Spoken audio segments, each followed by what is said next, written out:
Howdy folks, welcome back to the channel and welcome to a new War in the East 2 editor tutorial episode. As mentioned in the previous one, in this tutorial I will cover two topics because again they are pretty short, pretty intuitive. Well, at least the second topic is quite intuitive. The first one could be a bit tricky.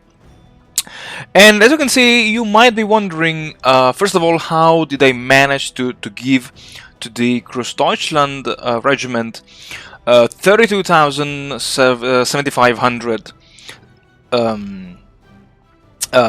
CPPs, and how the hell did I manage to give this unit 90 movement points? Well, my friends, the answer lies here in the CSV, the comma separated value files. Now, this function is only accessible via the old editor.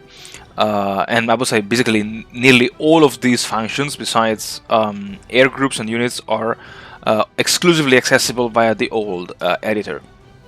So here you have a list of files that you can export.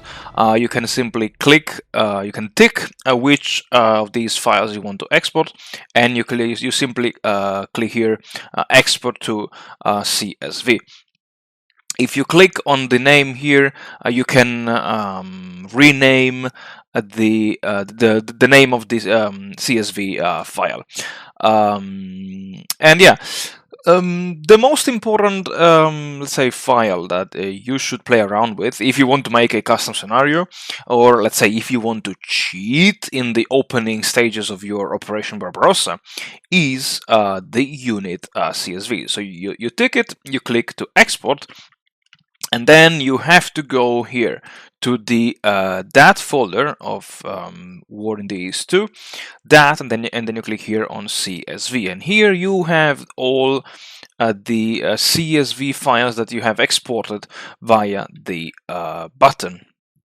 And in this case, I have called this the No Early End 2 1941 campaign. So this is the latest file, so we open this one, and let's say there are two columns which are crucial if you want to, let's say, make some modifications to the movement points and to the CPPs of the units. And the columns are R and S, those two here, and the other one is DD. Because if we scroll to DD, exactly, here we have the comprep or the CPP values. Now, if you, let's say, if you forget the columns, if you want to be sure on the safe side, you can always do click on view, freeze panes, freeze top row, and now if you scroll down, the top row will remain frozen, and therefore you can always have a reference here. Okay, so this column is for the movement points, and this is the number of current movement points, and so on and so forth. And it's very simple. You first of all, you have to locate your unit or units of interest. In this case, I know it's 600. Yes, exactly, is 600. And then you go back with Alt Tab to the CSV file until you reach the number here, 600. In this case, it's very easy because here you see the Großdeutschland. And then here exactly you have 90. These are the movement points. And if you go to DD, here you have 32,650.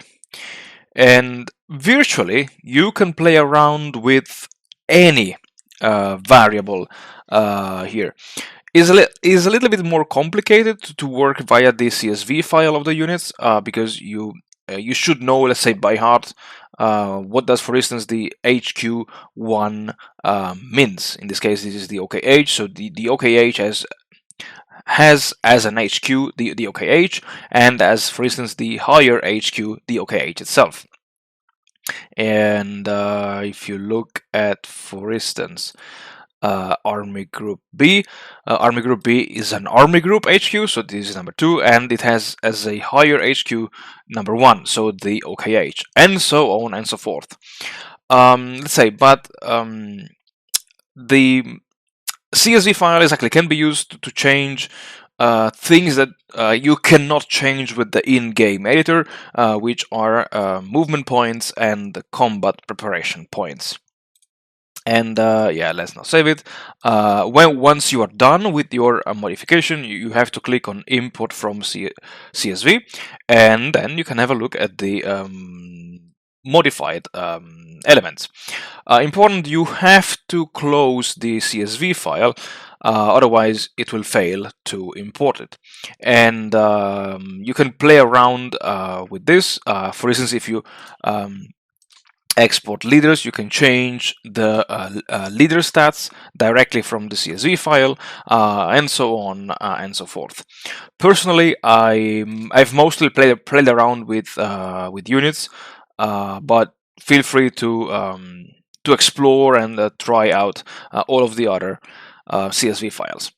And then we come to this tab, the nation or nations and weather effects. Now, this is much more straightforward. Here you have the list of nations. And you start here with nation morale. This is how the morale means, in this case, the overall the combat efficiency of the nation varies throughout the war from 1939 to 1945. And here you have the ground unit morale, the air unit morale, and the naval unit morale. Now, the naval unit, I think this is something that came from war in the West. It doesn't have any effect on the game, so you can forget about it. Ground unit morale and air unit morale affects respectively the morale of the ground and the morale of the air units. And with morale, just to remind you guys, I mean this number here in brackets, or let's exactly, this number here in bracket is the morale. There are some special rules about morale. You can have a look at them in the manual, basically. But you can see here, ground morale modifier. If you type anything, you will automatically add 1 point of morale to the, in this case, to the ground unit, to the ground morale modifier of Germany. As an example, we can type 5. And this means that all of the ground morale values will be now modified with an extra +5. And if you look at the, yeah, for instance, this one, it was 85, and now exactly is 90. So again, it's pretty straightforward. Nation color, I have no idea of what this is, so we can skip this at the moment. And production modifiers. Here you have basically all of the modifiers that basically take into account the individual elements, and then they multiply them for times this modifier exactly. And as you can see here, this is expressed in percentage. So you have to divide these by 100. So it means that in Germany in 1941 does have a ×1. So it doesn't change the manpower modifier, while in 1942 this changes to a ×6 manpower modifier. And again, the same is true here. When you want to have this extra modifier, you have to remember that this is exclusively expressed in percentage. So if you type 5, you will increase the manpower of all of these by 0.05. If you add 500, then you will increase the manpower ×5. So here we'll have here you will have, for instance, 6, 1100, 1700, and so forth, and so on and so forth, basically. And you can play around with basically every nation. And also you see here the each nation has a number. Germany has 1, Finland 2, Italy 3, and so on and so forth. And these numbers can become useful in the event editor. But again, we will talk about this in a different tutorial. And also here, you have the road system, which can be good, average, or poor. And the road system refers to the to the roads in every hex. As you can see here, you have good roads, exactly, which means that in every hex that belongs to Germany, you have good roads. In any hex that belongs to, I don't know, Poland, you might have average roads. And in any hex that belongs to the Soviet Union, you have poor roads, unless specified elsewhere. And coming to the weather effects, there are some, let's say, sub-tabs or sub-tables, and here you can edit the weather effects. I did a tutorial about this briefly in the past. You can have a look at it, so I don't repeat myself, but this should be like clear, rain, heavy rain, cold, and well, SF now I don't remember what does it mean, but yeah, so let's try to play around with it. Okay, so this should be blizzard, snowfalls, rainfalls, and this should be cold. Yeah. Anyway, here you can set the weather conditions in the different climate zones via the different months of the year, and in the, let's say, different weeks, kind of turns, so to speak. Here you have the adjustment of the combat value and the movement cost that every unit has to pay to enter an X, an enemy X with different weathers. Ground weather, sorry. So light mud, heavy mud, light snow, and heavy snow. And honestly, I would not recommend messing with these, because I assume that the developers did already invest a lot of time in balancing these. And here you can set the winter type. Harsh means that when the units are not into level 2 or 3 fortifications, they will suffer a lot of attritional damage when they are exposed in the elements. And the mild in this case means that you will not have things like heavy snow, blizzards, and stuff like that. In the case of the winter of 1943-1944, but you will have, let's say, warmer temperatures. If you click on river costs, again, it's very intuitive.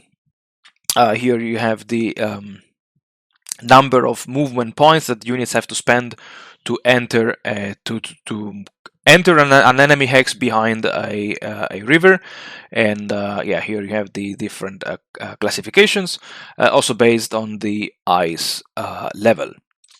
You have the weather fronts, which again I would not recommend touching, because I honestly I never paid attention to this tab. And here you have the movement cost based on the road and based on the type of hex. And also remember that small recap or spoiler in case you didn't watch the basic and advanced tutorials. There is an additional movement penalty, or let's say discount. Oh god, okay. Yeah, that is based on the morale of the unit. Every unit which has a morale of 80 or above will only spend 1 movement point to enter an enemy occupied hex. So big advice here: try to keep the morale of your advancing units above 80 if you can. And yeah, with this subtable is say it's over. This tutorial is finished already. And yeah, folks, thank you very much for watching. Thank you very much for supporting the channel. As always, if you have any question, please let me know in the comments below. And I'll see you all again in the next tutorial, in which we will talk about devices. Until then, folks, wish you all the best. Stay safe, stay healthy, and I'll see you all again next week.